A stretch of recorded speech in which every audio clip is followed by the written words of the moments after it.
Poor twins invite a millionaire to be their dad for a day. What he does shocks everyone. On the day of the presentation, he shows up and takes the place he never knew was his. He discovers the girls are his daughters and that he missed 7 years of their lives.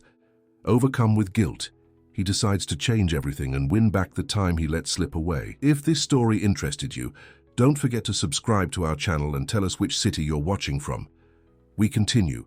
I promise this will be the best story you'll ever hear in your life. The alarm went off at 5:30 in the morning, as always. Hannah got up quietly, her bare feet finding the cold floor of the small apartment. In the kitchen, she prepared black coffee and 2 bottles of warm chocolate milk. The ritual was always the same. Wake up before her daughters, try to organize the day that hadn't even begun yet, and leave for her first job before Julie and Mary opened their eyes. The twins were 7 years old, but they seemed to carry on their shoulders the responsibility of someone much older. They woke up by themselves, prepared their own breakfast with ingredients their mother left separated on the table, packed their backpacks, and walked together to school.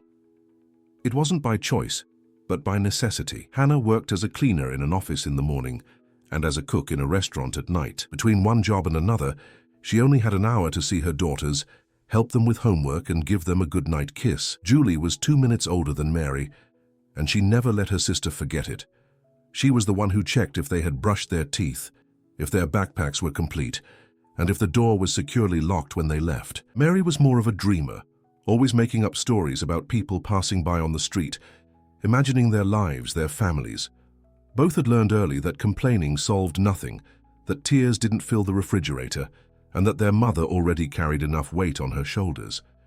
At school, they observed the other children with a quiet curiosity. They saw parents arriving to pick them up, heard conversations about weekends in parks, trips, presents. They didn't feel envy, but a kind of fascination with a reality that seemed as distant to them as a movie on television. When they asked about their father, Hannah always said the same thing. "You have everything you need. It's the 3 of us against the world." It was on a Thursday that teacher Carla made the announcement that would change everything. "Children, next week we'll have our presentation about family. Each of you will talk about the people you love and who take care of you. Parents and family members are all invited to attend." The room exploded with excitement. Children raised their hands, talking about grandparents, uncles, godparents who would come to show support. Julie and Mary looked at each other in silence, a knot tightening in their stomachs. That night, when Hannah arrived from work, she found the 2 sitting at the kitchen table, absently poking at the plate of pasta they had prepared. "Mom," said Julie with that seriousness that always frightened Hannah, "there's a presentation at school next week about family." Hannah stopped removing her uniform and looked at her daughters. She knew that look, that tone of voice. It was the same one they used when they wanted something they knew was impossible. "And you want me to go?" said Hannah, not as a question, but as a statement. Mary nodded, her eyes shining with hope she tried to hide. "I know it's difficult, Mom. You work a lot, but it would just be 1 little hour." Her voice trailed off in the air, as if she was afraid of asking too much. Hannah knelt in front of the 2, held their small cold hands. "Girls, you know how complicated it is. If I miss work—" She couldn't finish the sentence. She saw disappointment settling on her daughters' faces, that premature resignation that hurt more than any tantrum. "I'll try," she lied. "I'll talk to my boss. I'll see if I can switch my hours." The twins smiled, but Hannah knew they didn't believe her. They were too smart, knew the harsh reality too well to be easily deluded. That night, after they went to sleep, Hannah sat in the kitchen, calculating bills that never balanced, thinking of solutions that didn't exist. She couldn't miss work. 1 day without pay meant less food on the table, and she was already at her limit. The next day, Julie had an idea. "Mary, did you see that man yesterday at the school exit?" "He was lost," asked Ms. Vera where Blossom Street was. Mary vaguely remembered. "He was a tall, well-dressed man driving a nice car." "So what?" "So he looked like someone's dad. You know, the kind of dad who goes to presentations, who knows how to speak nicely." The idea started as a game, a fantasy between 2 children who needed to dream to endure reality, but it grew, taking shape until it became a plan. If their mother couldn't go, if they would be the only children without anyone in the audience, why not ask for help? Why not find someone who could, for just 1 hour, pretend to be important to them? On Friday, they saw him again. He was standing in front of the school looking at his phone with a confused expression. Julie took a deep breath, held her sister's hand and approached. "Excuse me, sir." He looked up, surprised. He saw two identical girls, with school uniforms a little too big for them, dark, serious eyes. "Can you help me? I'm looking for Palm Avenue, but I think my GPS is going crazy." Julie pointed in the direction, but didn't leave. She stood there, studying his face as if she were making an important decision.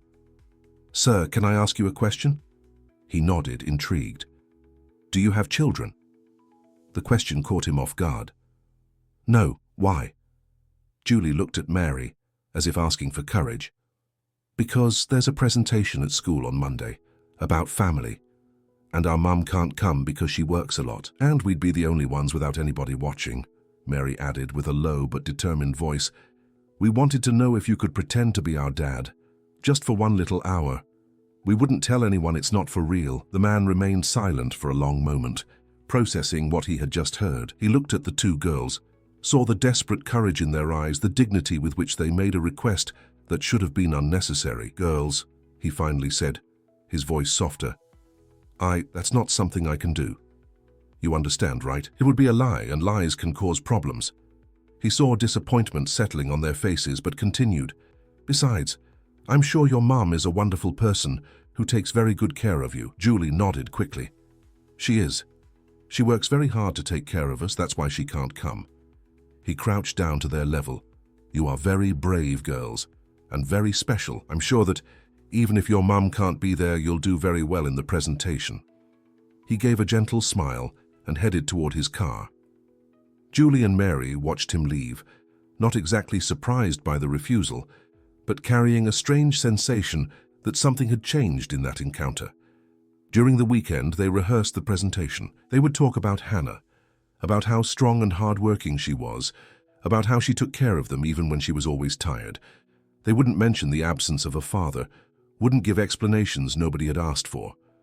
They would simply celebrate the family they had, small but real. On Monday morning, Hannah woke up with a heavy heart. She knew she wouldn't be able to go to her daughter's presentation, knew they would be sitting in the front row, looking at an audience that didn't include anyone who loved them.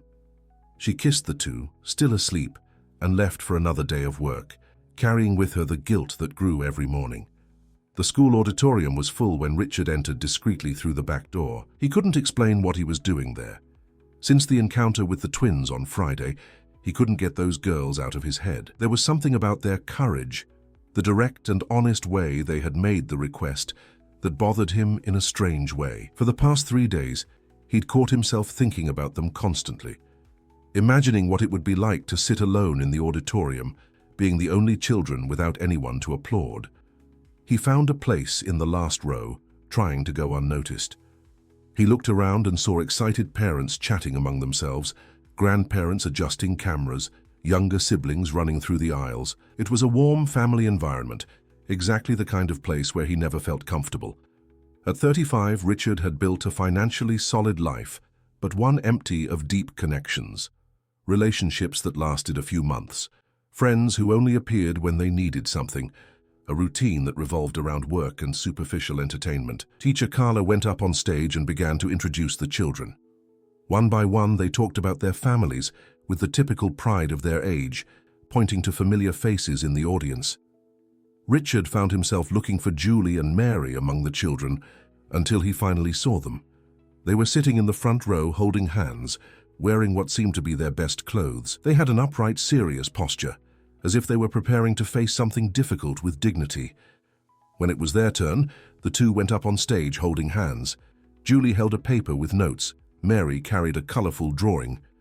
"We are Julie and Mary," Julie began, her voice firm despite her age. "We want to talk about our family. Our family is small, but it's full of love."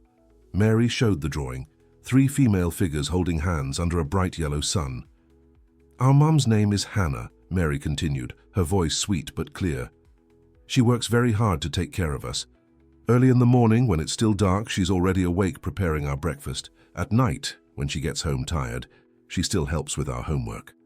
Julie added, "She taught us that family isn't about how many people there are, it's about how much love fits inside it." Richard felt a tightness in his chest.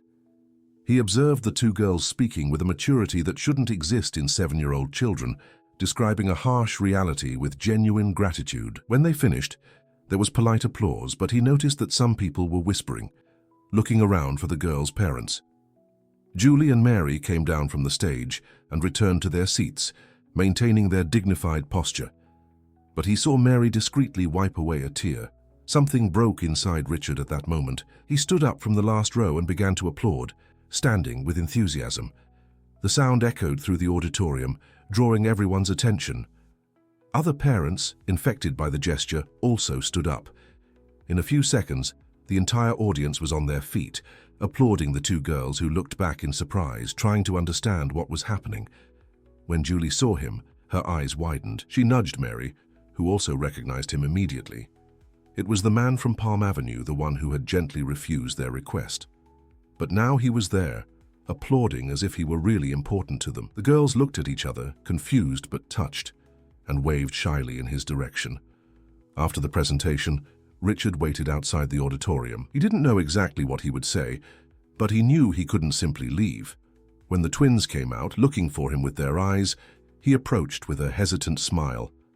"You were incredible in there," he said, kneeling to their level. "You spoke about your mum in a very beautiful way." "Thank you for coming," said Julie, still processing the surprise. "I don't understand. Why did you come? On Friday you said you couldn't—" Richard took a deep breath, trying to find the right words. "Look, I didn't come here pretending to be your father. I came as someone who believes that brave girls like you deserve to have someone applauding." Mary tilted her head, studying his face. "You really don't have a family?" The question was direct, without malice, just genuine curiosity. "No," admitted Richard. "I don't?" Julie nodded, as if that explained everything. "That's why you're alone. Just like us." The simplicity of the observation caught him off guard. "Listen," he said impulsively, "how about we go have lunch to celebrate your presentation? Do you know any nice place around here?" The girls looked at each other, communicating through that silent code that only twins know. "There's Joe's Diner," said Mary. "He makes the best grilled cheese in town. And it's cheap," added Julie, with the practicality that life had taught her. At the diner, Richard watched, fascinated, the dynamics between the two. Julie discreetly checked the prices on the menu before ordering. Mary automatically divided her sandwich into 2 equal parts before even starting to eat. They were small gestures, but they revealed a deep complicity and an awareness about financial limitations that children shouldn't have. "Do you always take care of each other like this?" he asked, genuinely curious. "Always," replied Julie. "Mom says we came into the world together and we have to stay together always." Mary nodded, chewing a piece of sandwich. "And we take care of Mom too. When she comes home really tired, we make tea for her and massage her feet."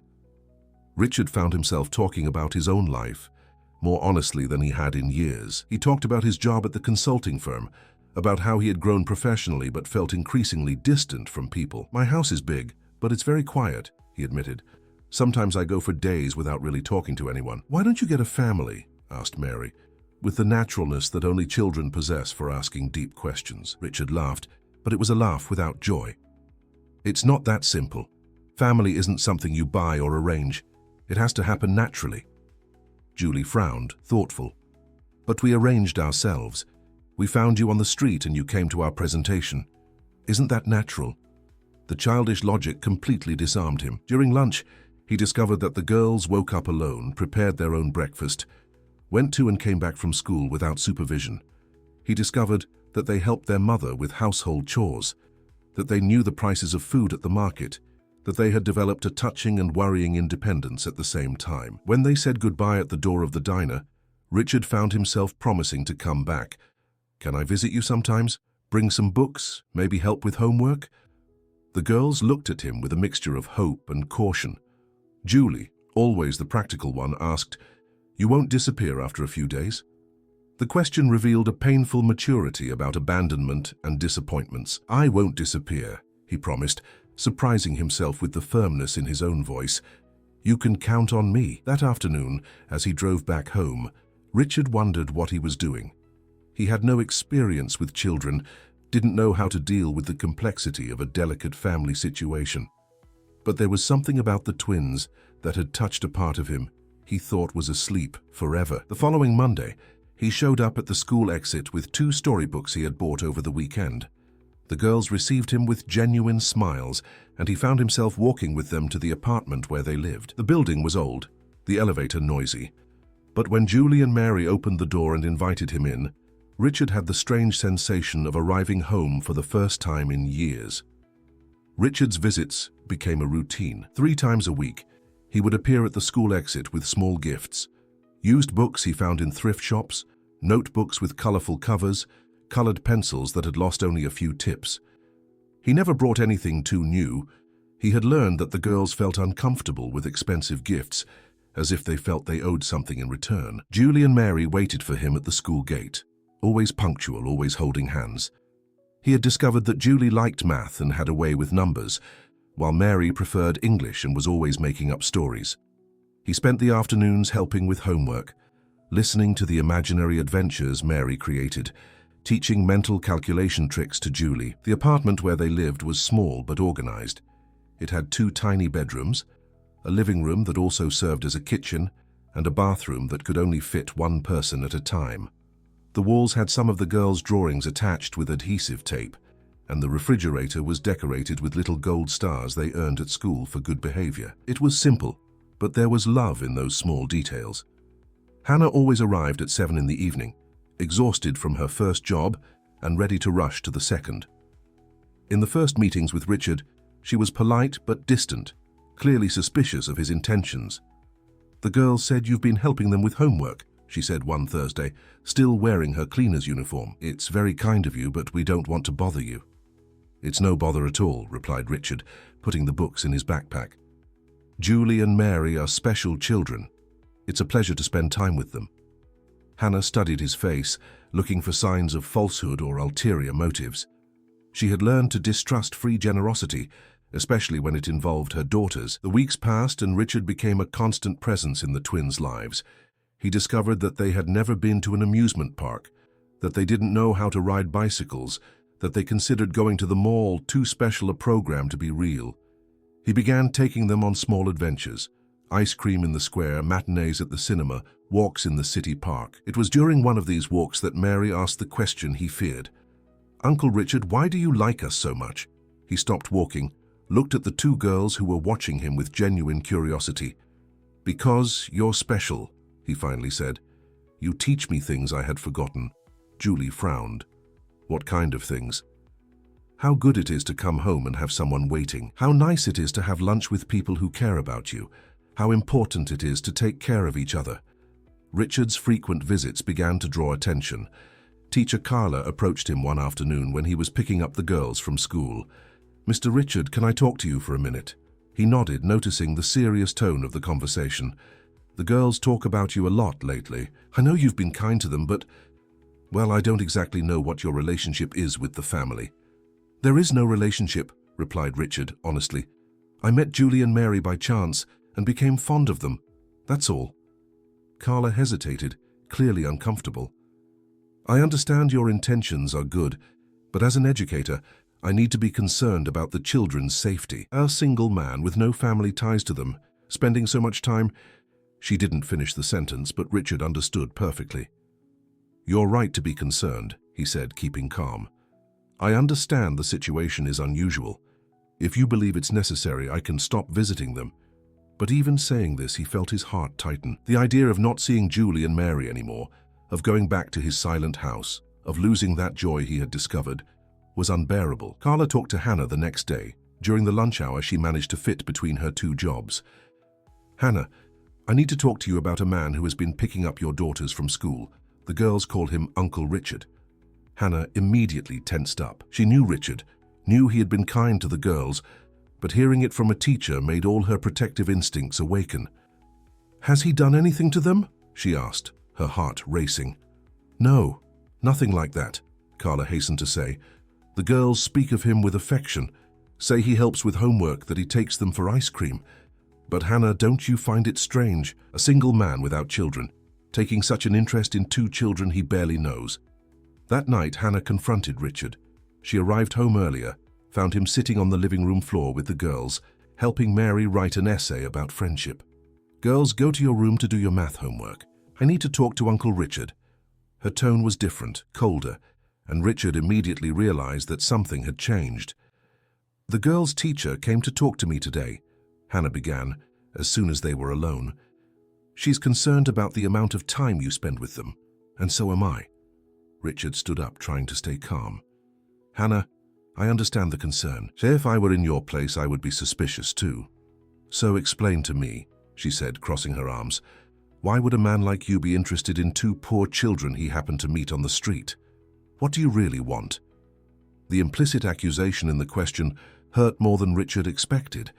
"I don't want anything," he answered. "Just, they fill a void I didn't know existed." Hannah studied him for a long moment. There was something in his face, a sincerity that was hard to fake. But she had learned to be cautious, especially when it came to her daughters. "Look, Richard, I know you've been kind to them, but this situation isn't normal, and I need to protect my daughters." It was then that she made the most difficult decision of her life. She took a deep breath, looked toward the hallway where she knew the girls were pretending to do homework while trying to listen to the conversation, and said the words she had kept for 7 years. "Richard, they are your daughters." The silence that followed was deafening. Richard stared at her, slowly processing what he had just heard. "What do you mean, my daughters?" Hannah sat heavily on the sofa, her hands trembling. "They were conceived in one night. You probably don't even remember. It was at a magazine launch party at the Ocean View Hotel. December 2016. I was working as a waitress. You were celebrating a big contract you had closed." The memories began to come back in fragments. The party, the euphoria over professional results, the drinks, the brunette waitress with dark eyes who had talked to him during the breaks. "Hannah," he murmured, trying to fit the pieces together. "I tried to find you afterward," she continued, her voice breaking. "I discovered your name, your company. But when I saw the kind of life you led, the women you dated, I decided it would be better to raise the girls away from all that." "You decided," repeated Richard, still in shock. "For 7 years you decided that I didn't have the right to know my own daughters." Hannah stood up, defensive. "I decided to protect them. Do you think I wanted to raise the girls alone? Do you think it was easy to work 2 jobs, never have enough money, see them growing up without a father? I did what I thought was best for them." From the bedroom came muffled whispers. Julie and Mary had heard everything, their childish words trying to process a revelation that would change their lives forever. Richard sat down again, his head in his hands. "Why are you telling me this now?" "Because," said Hannah, the tears finally falling, "they were already suspicious. Yesterday Mary asked me if you couldn't be our real relative. She said it would only make sense for you to like them so much if you were family, and Julie agreed." The apartment fell completely silent. In the bedroom, 2 7-year-old girls were trying to understand that the man who had appeared in their lives like an unexpected gift was, in fact, the person they had always imagined existing somewhere in the world. Their father. Richard didn't return for a week. He spent the days locked in his house trying to process the revelation that had changed everything. Julie and Mary were his daughters. For 7 years he had lived an empty life while 2 girls grew up without knowing they had a father. For 7 years, Hannah had raised 2 children who were part of him alone, carrying a secret that must have weighed like a mountain on her shoulders. The twins felt his absence like a physical hole in their chests. They returned to their routine from before, waking up alone, going to school, returning to the silent apartment. But now there was a difference. They knew the truth. On Thursday, Mary asked the question Julie didn't have the courage to ask. "Mom, he's not coming back, is he? Now that he knows he's our dad, he left." Hannah didn't know what to answer. She herself was lost, questioning whether she had done the right thing by telling the truth. "He needs time to think, girls. It's a lot to process." Julie, always practical, crossed her arms. "We weren't a lot to process when he didn't know. We were just 2 girls he liked. Now that he knows we're his daughters, we've become a problem." In the silent house on the other side of town, Richard looked out the window and found himself thinking about the words Julie would say if she were there. The girl was right. He had fallen in love with them when they were just 2 children he had met by chance. Biological paternity shouldn't complicate what was already simple and true. He went to the room he used as an office and opened a drawer he hadn't touched in years. There were letters he had written in his teens to his mother, who had died when he was 20. In one of them, he found a sentence he had written at 17. "Mum, when I have a family, I'm going to be the kind of father who is present every day, not just in the important moments. I'm going to be someone my children can always trust." That night, he made a list. He reorganized his work schedule, cancelled unnecessary trips, changed priorities he had cultivated for years. On Saturday morning, he showed up at the apartment with a lawyer and a social worker to officially begin the process of acknowledging paternity. Hannah opened the door, surprised and apprehensive. "I'm not here to take the girls away from you," were his first words. "I'm here to share the responsibility that has always been yours alone." The twins appeared at the bedroom door, still in pajamas, their eyes cautious. "Hi, Uncle Richard," said Mary, testing if he would still allow her to call him that. "Hi, daughter," he replied, and the word came naturally without effort. The process was more complicated than Richard expected. Prosecutor Dr. Fernandez questioned his motivations, investigated his past, demanded psychological evaluations. "Mr. Richard, it's not common for a man of your age and financial situation to discover he has daughters and want to immediately assume paternity. I need to be sure this isn't an impulse that could cause more harm to the children." For 3 months, a social worker regularly visited the family, observing the interaction between Richard and the girls, evaluating the impact of his presence. They were delicate months, where every gesture was analyzed, every word weighed. The twins themselves seemed to walk on eggshells, afraid of doing something that could drive away the father they had just found. It was during one of these visits that the girls presented a drawing they had made together. It was a house with 4 bedrooms, one for their mother, one for each of them, and a room that said Daddy in colorful letters. In the garden, there was a tree with a swing and a picnic table. "It's our dream house," Julie explained to the social worker.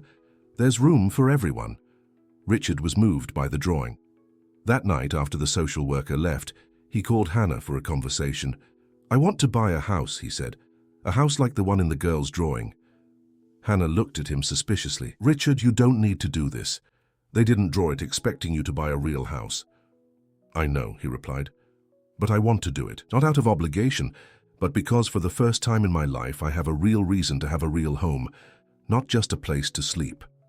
2 weeks later, he appeared with the keys to a 3-bedroom house with a small backyard, 15 minutes from the girls' school.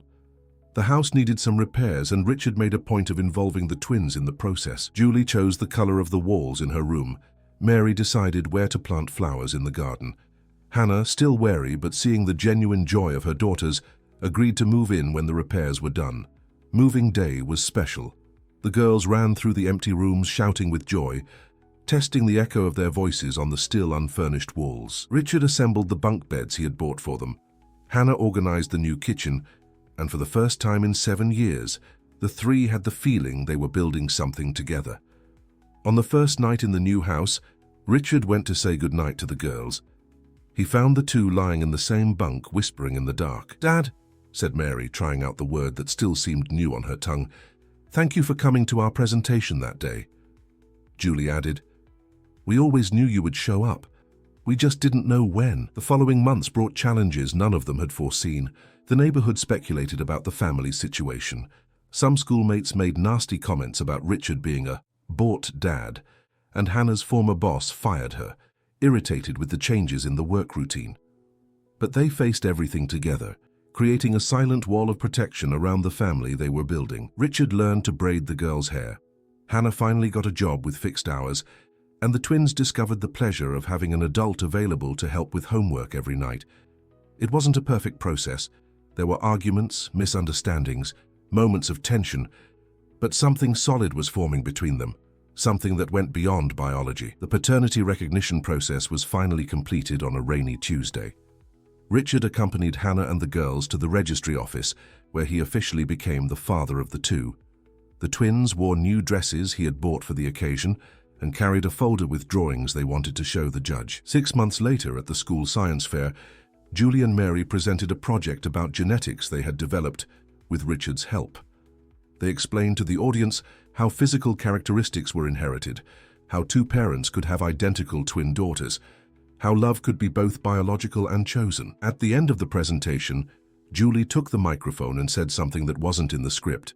"We want to thank our dad, who taught us that family isn't just who is born together, but who chooses to stay together every day."